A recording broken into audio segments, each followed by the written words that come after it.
Joining me now is Ryan Petersen. He is the CEO of Flexport, a supply chain logistics platform. When I tell you there was one person I wanted to hear from on this, it is the man on your screen, Ryan Petersen. Thanks for being back with us, Ryan.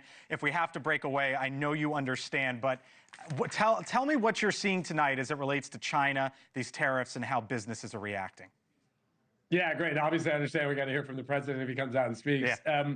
So what we saw last night at midnight Eastern time was that you had a 10% increase in duties on goods coming from China. That's a big deal. That's on top of all the other duties that have been layered onto those goods over the previous years.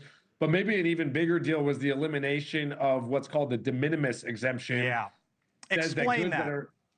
That says that goods that are less than $800 in value, if they're shipped to an end consumer, that's me and you, then there's no duty at all that's paid. And that's been the law of the land for a long time. And that's now going away if the goods are made in China. And that's a huge percentage of goods flows these days for consumer goods. You have major Chinese e-commerce brands that have become sort of titans of the world of e-commerce in the last few years.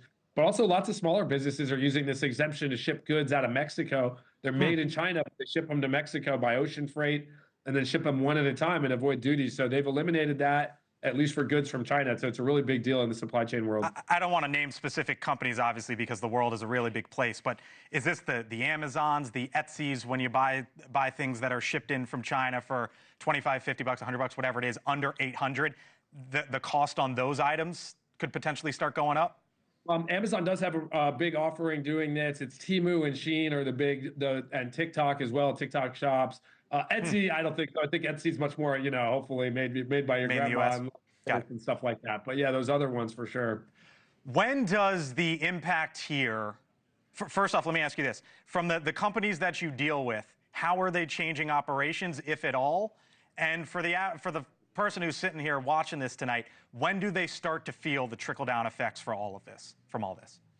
Yeah, I mean, the big thing here was how fast it hit. I mean, this executive order just came out a couple of days ago and implemented today. In the past, when the Trump administration and the Biden administration, when they've done new duties on China, they usually gave at least 1 month's notice. So that's pretty short frame for the government itself to be able to get their systems up and working. All reports out of CBP today are that the systems are working as planned, that they are now no longer allowing de minimis to clear.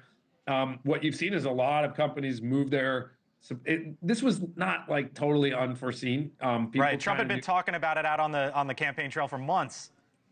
Yeah, and the new duties from China, everyone's seen it coming. I don't think it's the end of it either, by the way. The Treasury Secretary has until April 1st to put in a formal recommendation and a report for Trump, for the president on China trade. So I would expect more ratcheting up of barriers to trade there. What brands are doing in response? Some of them are pulling in goods early. You're going to see more and more if you can get goods in before the duties hit.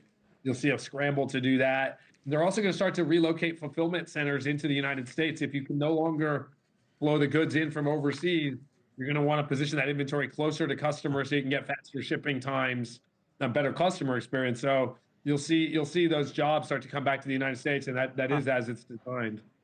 I was looking at the cost to fly goods from Europe to North America, and it's up a handful of a percent. And I guess that's probably part of the front running that you talked about, because the president has talked about possible European tariffs on the EU.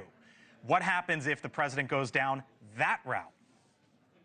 Yeah, I mean, and we saw it with Canada and Mexico that, if those are our two biggest trading partners and right here in the North American continent, and if those two are up for potential tariffs, then I don't think anybody feels like they're safe and they won't see tariffs. Trump did say last week in a sort of off-the-cuff statement that he expects to put tariffs on the EU too. So I think brands should just expect that might be the new normal. It is hard to run a supply chain in a world where you can't really plan for these things.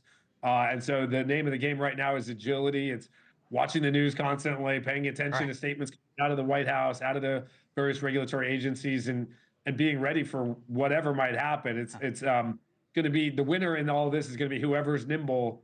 You can't outrun the bear, but you can outrun your slowest friend. And I think that's going to be kind of the name of the game. If you can be faster than your competitor to respond to these things, you may be able to create competitive advantage for yourself. Thank you for watching, and make sure you go to joinnn.com to find NewsNation on your television provider. And don't forget to click the red subscribe button below to get more of NewsNation's fact-driven, unbiased coverage.